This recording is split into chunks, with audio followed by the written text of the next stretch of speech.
इसी बीच बड़ी खबर आपको दिल्ली से बता रहा है, यहाँ पर उपराष्ट्रपति पद पर सीपी राधाकृष्णन बैठे हैं, उन्होंने चुनाव जीता है। तो दिल्ली से बड़ी खबर आपको बता रहा है, यहाँ पर उम्मीदों का सृजन पूरा हुआ है। सीपी राधाकृष्णन उपराष्ट्रपति बने हैं। तो दिल्ली से बड़ी खबर आपको बता रहे हैं, जहाँ पर उपराष्ट्रपति बनाए गए हैं सीपी राधाकृष्णन। एनडीए उम्मीदवार सीपी राधाकृष्णन ने चुनाव जीता है, उपराष्ट्रपति बनाए गए हैं।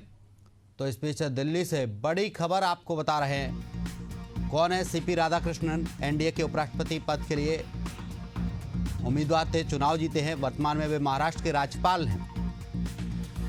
तमिलनाडु के तिरुप्पुर में 20 अक्टूबर 1957 को जन्म हुआ।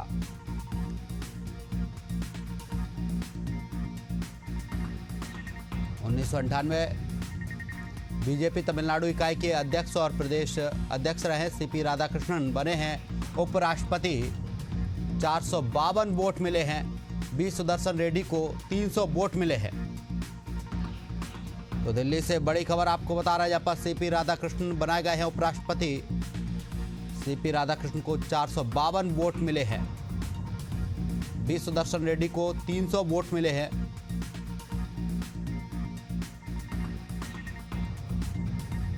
एनडीए उम्मीदवार सीपी राधाकृष्णन उपराष्ट्रपति चुनाव जीत गए हैं। राधाकृष्णन को कुल 452 वोट मिले हैं। वहीं एनडीए कैंडिडेट सुदर्शन रेड्डी को 300 वोट मिले हैं। राधाकृष्णन ने 152 वोटों के अंतर से जीत दर्ज की है। बीआरएस और ओडिशा के पूर्व सीएम नवीन पटनायक की पार्टी बीजेडी ने उपराष्ट्रपति चुनाव से किनारा किया। दोनों पार्टियों ने किसी भी गठबंधन का समर्थन नहीं किया। राज्यसभा में बीआरएस के 4 और बीजेडी के 7 सांसद हैं।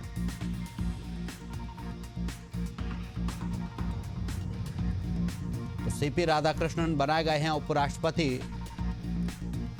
सीपी राधाकृष्णन को 452 वोट मिले हैं। बी सुदर्शन रेड्डी को 300 वोट मिले हैं। तो ये बड़ी खबर आपको बता रहे हैं, जहां पर सीपी राधाकृष्णन उपराष्ट्रपति बनाए गए हैं। सीपी राधाकृष्णन को 452 वोट मिले हैं।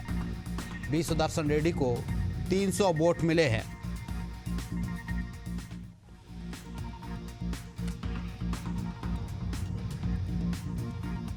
सीपी राधाकृष्णन को 452 वोट मिले हैं। वहीं बी सुदर्शन रेड्डी को 300 वोट मिले हैं।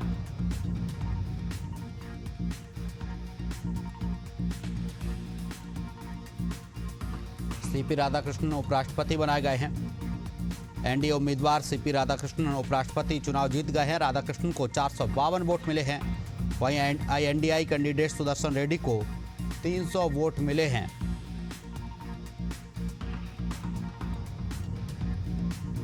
आपको बता दें, चुनाव जीतने के बाद राधाकृष्णन अब जगदीप धनखड़ की जगह लेंगे। धनखड़ ने 21 जुलाई को खराब सेहत का हवाला देकर अपने पद से अचानक इस्तीफा दिया था। उनका कार्यकाल 10 अगस्त 2027 तक था। तो आपको एक बड़ी खबर बता रहा है, यहाँ पर एनडीए उम्मीदवार सीपी राधाकृष्णन उपराष्ट्रपति चुनाव जीत गए हैं। राधाकृष्णन को कुल 452 वोट मिले हैं। वहीं एनडीए कैंडिडेट सुदर्शन रेड्डी को 300 वोट मिले हैं। राधाकृष्णन ने 152 वोटों के अंतर से जीत दर्ज की है।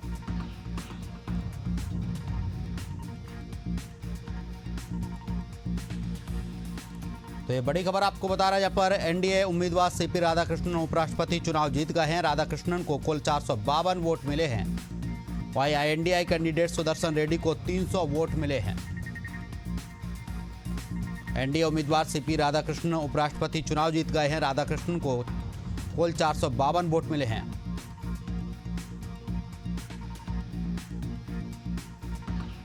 राधाकृष्णन ने 152 वोटों के अंतर से जीत दर्ज की है।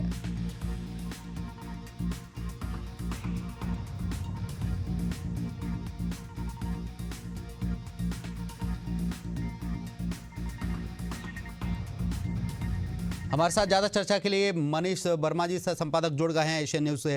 मनीष जी, देखा जाए एनडीए उम्मीदवार सीपी राधाकृष्णन उपराष्ट्रपति चुनाव जीते हैं, वहीं सुदर्शन रेड्डी को हार का सामना करना पड़ा है। देखिए, अगर बात की जाए आंकड़ों की तो सीपी राधाकृष्णन जो है पहले ही आप लोगों में सबसे आगे चल रहे थे ये, लेकिन ये देखना था कि क्या कितने वोटों से वो जीत दर्ज करते हैं। तो अच्छी खासी उन्होंने जीत दर्ज की है। 452 वोट उन्हें मिले हैं। सीपी राधाकृष्णन को, वी सुदर्शन रेड्डी को 300 वोट मिले हैं। तो ऐसे में आंकड़ों के खेल में तो पहले ही एनडीए आगे चल रहा था और ये तय था कि सीपी राधाकृष्णन जो है वो अगले उपराष्ट्रपति होंगे। लेकिन चूंकि चुनाव की प्रक्रिया होती है, चुनाव की प्रक्रिया में बहुत सारी चीजें होती हैं और ये जो वोटिंग होती है इसमें कोई भी सांसद, चाहे लोकसभा और राज्यसभा के सांसद एक साथ वोट करते हैं, तो किसी को भी वोट करने के लिए सक्षम होते हैं। लेकिन यहाँ पर ये होता है कि भाई जब वोट किया जाता है तो ये देखा जाता है जो पार्टी लाइन से इतर ना जाया जाए, गठबंधन से इतर ना जाया जाए। तो ऐसे में जो बात करें आंकड़ों की बात थी, आंकड़ों में सीपी राधाकृष्णन जो है वो पहले भी आगे चल रहे थे, लेकिन जिस तरह से उन्हें वोट मिले, 452 वोट मिले हैं, अच्छे खासे उन्हें वोट मिले हैं। 320 सुदर्शन रेड्डी को मिले हैं। आपको ये भी बता दें 2024 से महाराष्ट्र के वो 24वें क्या नाम है राज्यपाल भी रहे हैं सीपी राधाकृष्णन। तो राजनीति की अच्छी जानकारी भी रही है सीपी राधाकृष्णन को। तो कुल मिला के ये कहा जा सकता है कि जो लोकसभा में अपने उपराष्ट्रपति के पद को और अपने दायित्व को वो अच्छे से निर्वहन करेंगे और अच्छे से वो चलाएंगे। सांसदों को वो अच्छी सीख दे सकेंगे। और जिस प्रकार से आपने देखा था कि इससे पहले जगदीप धनखड़ थे हमारे उपराष्ट्रपति, और वो भी अच्छे खासे वोटों से जब चुनाव हुआ था उपराष्ट्रपति का, जगदीप धनखड़ थे तो वो भी काफी वोटों से उन्होंने जीत दर्ज की थी। फिलहाल उतने वोटों से जीत नहीं दर्ज कर पाए सीपी राधाकृष्णन, क्योंकि उसके पीछे का रीजन ये भी है कि उतनी सीटें भी नहीं है लोकसभा और राज्यसभा में मिला के जितनी पहले हुआ करती थी।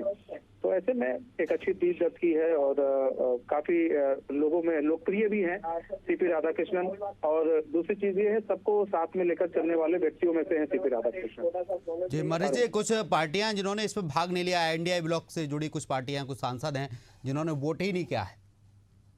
देखिए बहुत लोग होते हैं कुछ चीजों से बचते हैं। देखिए वो ये नहीं चाह रहे थे कि सीपी राधाकृष्णन को वोट करें तो अगला नाराज हो जाए। वो कुछ लोग ऐसे होते हैं वी सुदर्शन रेड्डी को वोट करें तो ऐसा ना हो सीपी राधाकृष्णन, क्योंकि बहुत सारी चीजें होती, बहुत सारे गणित होती, बहुत सारी लोग चीजें सोचते हैं कि हम इस प्रक्रिया से बाहर निकल आए तो ज्यादा बेहतर ये होगा कि कोई ये नहीं कह पाएगा आपने हमें नहीं किया तो आपने हमें नहीं किया। बहुत चीजें ये भी होती हैं कि देखिए जिन पार्टियों ने जो कुछ पार्टियों ने लोगों ने दूरी बनाई, उसमें एक रीजन ये भी पड़ता है कि भाई बात कल को ये ना हो कि आपने इनको वोट किया तो हमें नहीं किया, ठीक है। और जो कुछ लोग ये होते हैं, कुछ लोग की मानसिकता होती है, जैसे कुछ लोग सीपी राधाकृष्णन को मानते होंगे कि नहीं उन्हें वोट करना चाहिए, लेकिन अब चूंकि गठबंधन धर्म का पालन भी करना है तो इससे बढ़िया दूरी कर ले, ताकि ना इधर जाए ना इधर जाए, तो बीच में रहेगा तो ये लोग कह सकेंगे नहीं जी देखिए हमने वोट ही नहीं किया था। और बाकी उनको भी मालूम है, वोटों की गणित उनको भी मालूम है, जो लोग बाहर थे उनको भी मालूम था कि ये तो आंकड़ों का सारा खेल है और ये आंकड़े जो है एनडीए के साथ हैं, एनडीए के पक्ष में। तो ऐसे में वो जाना वो सीपी राधाकृष्णन के पाले में ही, और हुआ भी यही कि एनडीए के पाले में गया सीपी राधाकृष्णन जो आज हमारे देश के नए उपराष्ट्रपति के बन चुके हैं।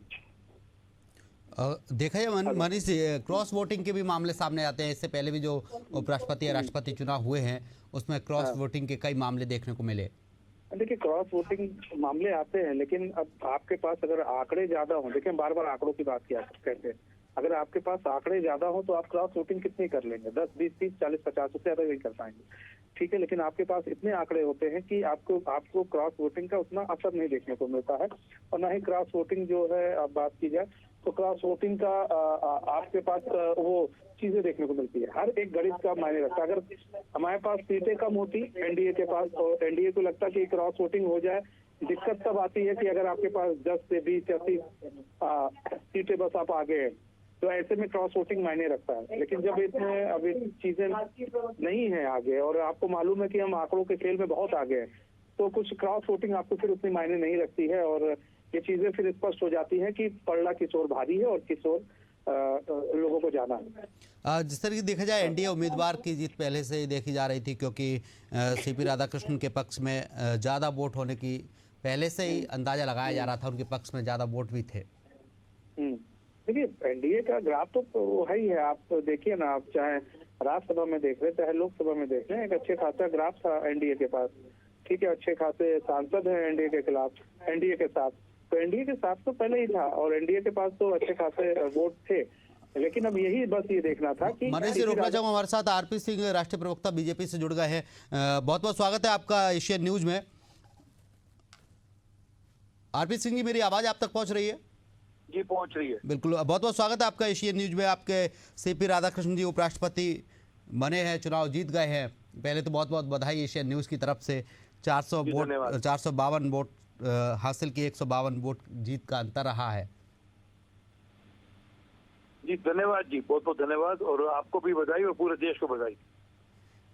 जीत का आंकड़ा तो पहले से ही दिख रहा था कि एनडीए के पक्ष में ज़्यादा वोट है, उपराष्ट्रपति सीपी राधाकृष्णन ही बनेंगे, क्योंकि 300 वोट सुदर्शन रेड्डी को मिले हैं। क्या क्रॉस वोटिंग या अन्य कुछ मामला भी सामने आया है ऐसा? स्पष्ट है, जीत है, और लोगों ने अपनी अंतरात्मा की आवाज पर भी वोट दिए हैं राधाकृष्णन जी के पक्ष में। जब सुदर्शन रेड्डी जी जाकर मिलकर आए लालू प्रसाद यादव जी से, तो लोगों समझ में लग गया कि किस प्रकार के कन्विक्ट को जाकर मिला है। मतलब हालांकि खुद एक जज है, उसका एक सजा याफ्ता मुलजिम को मिलकर आया, तो उससे लोगों का मन भटक गया और लोगों ने हमारे पक्ष में वोट दिए हैं। उसमें इंडी अलायंस के भी लोग हैं जिन्होंने हमारे पक्ष में वोट दिए हैं। जी, बीआरएस और बीजेडी ने किनारा किया है, उन्होंने चुनाव में भाग नहीं लिया है, वोट नहीं डाला है, उनके सांसदों ने वोटिंग नहीं की है। 4 सांसद बीआरएस के हैं और बीजेडी के 7 सांसद हैं।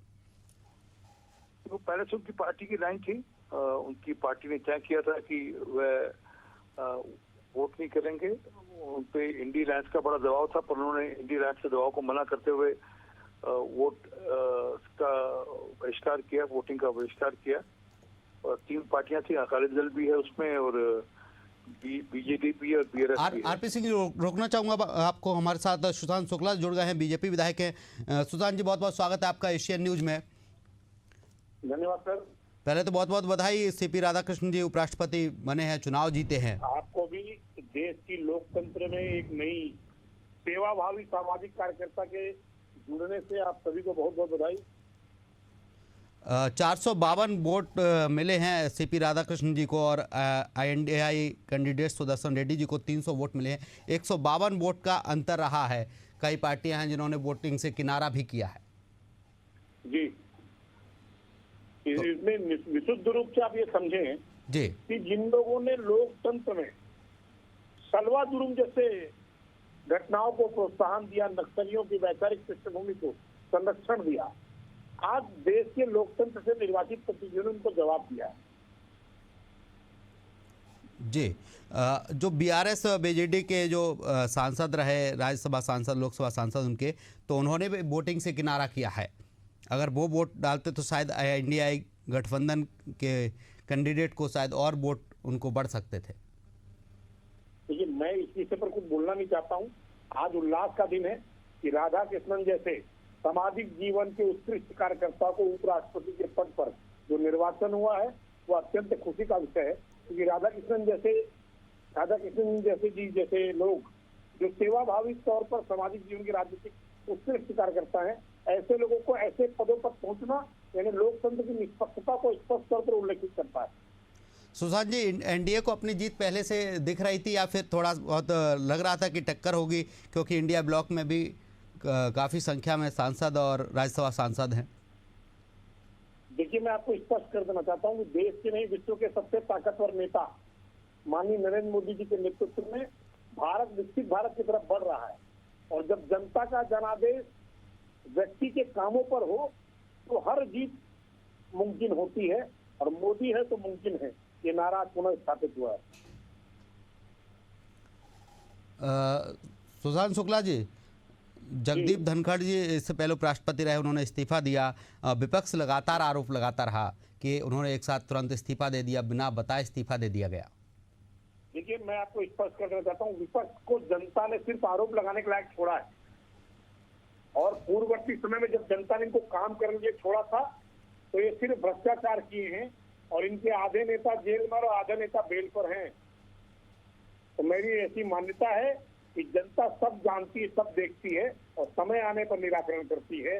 तो जनता ने माननीय मोदी जी के नेतृत्व में 2047 में भारत को विकसित भारत बनाने के संकल्प के साथ भाजपा के साथ खड़ी है। ये आज ये पुनः स्थापित हुआ है। सीपी राधाकृष्णन उपराष्ट्रपति बने हैं, क्या उम्मीद है? आप बीजेपी के विधायक हैं, उपराष्ट्रपति बने हैं, आपके उम्मीदवार जीते हैं। देखिए, वो बीजेपी के नेता बाद में, पहले वो भारत के उपराष्ट्रपति हैं। तो महामहिम उपराष्ट्रपति जी को इस ऐतिहासिक जीत की बहुत बहुत शुभकामनाएं आपके माध्यम से। और आशा ही नहीं, पूर्ण उम्मीद है कि संसदीय धरातल और लोकतांत्रिक सुचिता का ध्वज पूरे विश्व में भारत का ध्वज सुचिता के रूप में लहराएगा। इसी मंगल कामना के साथ उनको पुनः निर्वाचन की बहुत बहुत बधाई। जी बिल्कुल, हमारे साथ आरपी सिंह जी हैं, राष्ट्रीय प्रवक्ता है बीजेपी के। आरपी सिंह जी, जिस तरीके से जगदीप धनखड़ को लेकर बार बार विपक्ष कहता रहा था कि झुक के चलते हैं, नतमस्तक हो गए हैं सरकार के आगे, क्या सीपी राधाकृष्ण जगदीप धनखड़ की तरह नहीं रहेंगे या फिर इनका काम करने का तरीका थोड़ा अलग रहेगा? नहीं, जब कोई व्यक्ति संवैधानिक पद लेता है, जहाँ संवैधानिक पद पर चुना जाता है, तो वो उस पद के अनुसार काम करता है। उसमें कोई नमस्कार या चमत्कार वाली बात ही नहीं है। और जहाँ तक धनखड़ साहब की बात है, उन्होंने अपने इस्तीफे में स्पष्ट लिखा है कि उनका स्वास्थ्य खराब है, स्वास्थ्य ठीक नहीं है। अब उसके बाद मैंने तो उनको कोई बयान पढ़ा नहीं, आपने कोई पढ़ा तो बता दीजिए, आपके पास कोई जानकारी, अन्यथा जानकारी बता दीजिए।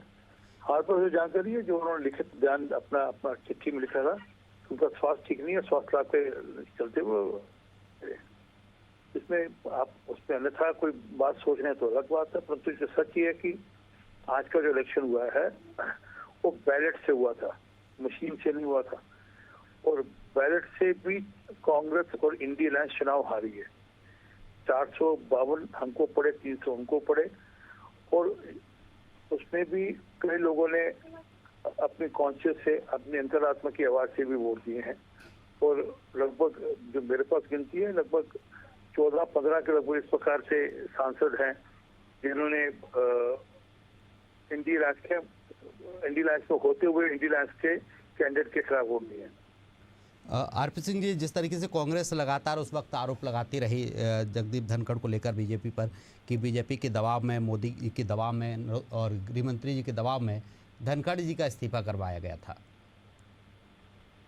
मैं तो फिर रिपीट कर रहा हूँ, आपके पास कोई जानकारी हो तो बता दीजिए। हर बात तो जानकारी, या कोई तथ्य हो तो उसको उजागर कर दीजिए। हमारे पास जो जानकारी है वो उनका पत्र है, जिसमें बड़ी स्पष्टता से उन्होंने कहा था कि मेरा स्वास्थ्य ठीक नहीं है। इसके अलावा कोई अन्यथा कुछ हो तो आपको बता दीजिए कुछ। बिल्कुल, हमारे साथ आरपी सिंह जी, राष्ट्रीय प्रवक्ता बीजेपी के जुड़े। तमाम चर्चा के लिए आपका बहुत बहुत शुक्रिया। सुशांत शुक्ला जी, बीजेपी विधायक जुड़े, आपका भी बहुत बहुत शुक्रिया।